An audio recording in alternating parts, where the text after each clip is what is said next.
Hi everyone, কেমন আছো সবাই? আশা করি খুব ভালো আছো। আমি সোনিয়া তোমাদের সামনে চলে এসেছি একটা নতুন ভিডিও নিয়ে। আজকে আমি তোমাদের সাথে শেয়ার করব এমন একটা জায়গা যেটা তোমরা অনেকেই যাওনি, আবার অনেকে হয়তো জানো হয়তো জায়গাটার নাম। তো কিভাবে যেতে হবে ফার্স্টে সেটা তোমাদের বলে দিচ্ছি।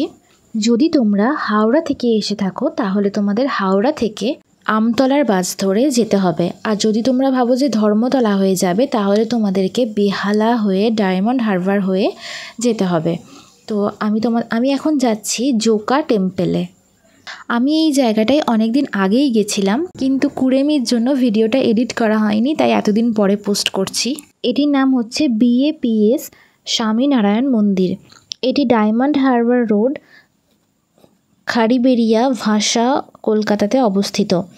এই মন্দিরটিতে আসা মানে তোমার জীবন পুরো সার্থক হয়ে যাবে। মানে কি বলবো, অপূর্ব, জাস্ট অপূর্ব। এরকম শান্ত স্নিগ্ধ পরিবেশ আমি কোথাও দেখিনি। মানে আমার তো খুব ভালো লেগেছে যে কলকাতা থেকে, মানে আমাদের বর্ধমানের থেকে এত কাছে এত সুন্দর মন্দির আছে, সেটা আমরা অনেকেই এই সন্ধানটা জানতাম না। তো আমার তো বেশ ভালো লেগেছিল। তোমাদের সাথে শেয়ার করছি মন্দিরের ভিউটা। তার আগে তোমাদের সাথে শেয়ার করছি তোমরা কখন এই মন্দিরে যাবে এবং কখন যাবে না সেটা তোমাদের ক্লিয়ার করে দিই। এই মন্দিরটা ওপেন হয় সকাল 8টায় আর ক্লোজ হয়ে যায় দুপুর 12টায়। তারপরে আবার ওপেন হয় বিকেল 4টে এবং ক্লোজ হয় রাত্রি 8টায়। তো তোমাদের টাইমিংটা বলে দিলাম যাতে ওখানে গিয়ে তোমাদের হ্যারাসমেন্ট মানে অসুবিধার মধ্যে যাতে না পড়ো, তাই তোমাদেরকে শেয়ার করে দিলাম টাইমিংটা। সকাল 8টা থেকে দুপুর 12টা এবং বিকেল 4টে থেকে রাত 8টা পর্যন্ত। ঠিক আছে, দেখতেই পাচ্ছ আমি পৌঁছে গেছি কলকাতার সেই বিখ্যাত মন্দির স্বামীনারায়ণ মন্দির, যেটা মাত্র কলকাতা থেকে 20 কিলোমিটার দূরে অবস্থিত। আচ্ছা, এই গরমে যদি একবেলা এখানে গিয়ে কাটিয়ে আসা হয় তাহলে কিন্তু বিষয়টা বেশ মন্দ হবে না। আর তোমরা দেখতেই পাচ্ছ এই মন্দিরটার যে অপরূপ সৌন্দর্য, সেটা তোমরা অনেক সিনেমার শুটিংয়ে হয়তো দেখে থাকবে। মনে পড়ছে বাহুবলী সিনেমার দৃশ্যগুলো? ঠিক এইরকমই কিছুটা ধাঁচের ছিল না? সো আমার তো এখানে গিয়ে ওই সিনেমার কথাটা বেশ মনে পড়ে গেছিলো। আর তোমাদেরকে আরেকটা কথাও জানিয়ে রাখি, এই মন্দিরটা কিন্তু ইট, বালি, সিমেন্ট এসব দিয়ে তৈরি নয়, এটা পুরোটাই স্যান্ডস্টোন দিয়ে তৈরি। দেখতে পাচ্ছ কি অপরূপ কাজ, অপরূপ একদম সূক্ষ্ম সূক্ষ্ম নিদর্শন। মানে জাস্ট দারুণ লাগবে। একবেলা কিন্তু এখানে গিয়ে কাটিয়ে আসাই যায়, আর ফিল হবে যে তুমি অনেক দূরে কোথাও বেড়াতে এসছো। মানে ন্যাচারালি গুজরাট এইসব সাইডে এই ধরনের মন্দির দেখা যায়, সাউথ ইন্ডিয়া। সো আমাদের কলকাতা থেকে যে এত কাছে এত সুন্দর একটা মানে কি বলবো, এত সুন্দর একটা জায়গা, সেটা আমরা অনেকেই জানতাম না। ইনফ্যাক্ট আমিও জানতাম না। অনেক কিছু নেটে সার্চ করার পর এই জায়গাটার সম্পর্কে জানতে পেরেছি। তো এই ভাবলাম দেরি না করে চটপট ঘুরে আসি আর তোমাদের সামনে হাজির করি একটা নতুন ঘুরতে যাওয়ার জায়গা। প্রায় কয়েকশো একর জমির ওপর অবস্থিত এই মন্দির। এই মন্দিরে গেলে কিন্তু তোমার রাজপ্রাসাদের মতন একটা ফিলিংস আসবে। দূর থেকে দেখলে এটা এতটাই সুন্দর লাগবে যে মনে হবে তুমি কোনো রাজপ্রাসাদে এসেছো।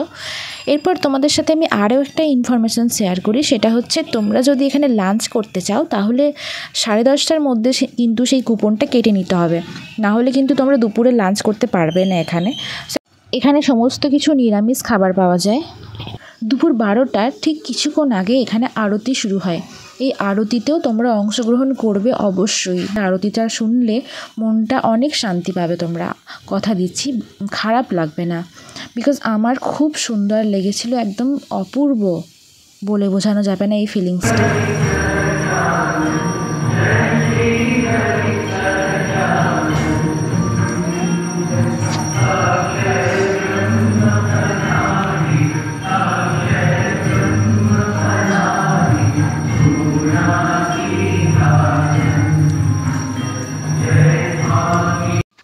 কলকাতা ছাড়াও এই মন্দিরে বিভিন্ন শাখা রয়েছে বিভিন্ন জায়গায়, সেই জায়গাগুলোও তোমাদেরকে শেয়ার করলাম।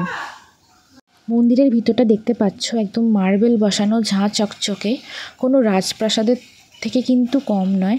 তো এখানে ঢুকলে কিন্তু তোমার রাজপ্রাসাদের মতোই ফিলিংস আসবে। একদম শান্ত স্নিগ্ধ পরিবেশ, কোনো রকম হই হুল্লোড় কিচ্ছু নেই। মানে একবেলা তোমরা কিন্তু ঘুরে আসতেই পারো এই জায়গা থেকে। আমার তো বেশ ভালো লেগেছে। এরপরে আমরা লাঞ্চ সেরে নিলাম। লাঞ্চে দেখতে পাচ্ছ অনেক কিছুই আইটেম দিয়েছে, সবই কিন্তু নিরামিষ। তো 12টা বেজে গেছে, এখন মন্দির ক্লোজিং টাইম, তো আমাদেরকে এখন বাইরে যেতে বলছে। তো এখন বাড়ি ফেরার পালা, তো তোমাদের সাথে শেয়ার করলাম। কেমন লাগলো আজকের ভিডিওটা সেটা অবশ্যই জানিও কমেন্ট করে। যদি ভালো লেগে থাকে একটুও, তাহলে অবশ্যই একটা স্টার দিয়ে কিন্তু সাপোর্ট করো। আর কে কে যাচ্ছ আমাকে অবশ্যই কিন্তু জানিও তোমরা যাওয়ার আগে। সকালের দিকটা কিন্তু অতটা ভিড় হয় না, কিন্তু খোঁজ নিয়ে জানলাম যে বিকেলে কিন্তু বেশ ভালোই ভিড় হয়। আর তোমাদেরকে জানিয়ে রেখে এখানে কিন্তু কার পার্কিংয়ের ব্যবস্থাও আছে। তো আজকের মতন এইটুকুই। যদি সবাই ভালো থেকো, সুস্থ থেকো, আর এভাবে আমাকে সাপোর্ট করতে থেকো। আর অবশ্যই ঘুরে যেও এরকম জায়গায়, মাঝে মাঝে কিন্তু মাইন্ড ফ্রেশ করা খুবই দরকার। Thank you so much for watching this video. Take care, bye by.